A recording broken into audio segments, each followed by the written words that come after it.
আওয়ামী লীগ যুবলীগের সন্ত্রাসীরা অস্ত্র সাপ্লাইয়ের মাধ্যমে আমাদের শিক্ষার্থীদেরকে আহত করার জন্য ভূমিকা রেখেছে। আমরা অনেক আগে থেকেই স্থানীয় প্রশাসনকে, আইন শৃঙ্খলা বাহিনীকে জানিয়েছি যে এই এলাকায় যারা সন্ত্রাসের গডফাদার রয়েছে, হানিফ, ইকবাল, গংরা, তাদেরকে দ্রুত সময়ে গ্রেফতার করার দাবি বহু পূর্ব থেকে জানিয়ে আসছি।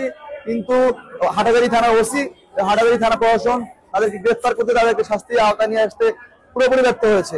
এবং গতকাল এবং গত পরশুদিন 2 দিনে যে আমাদের প্রায় 450 শিক্ষার্থী আহত হয়েছে, এর বলবো বড় দায় হাটাজারি জেলা প্রশাসন, হাটাজারি উপজেলা প্রশাসন এবং হাটাজারি থানা।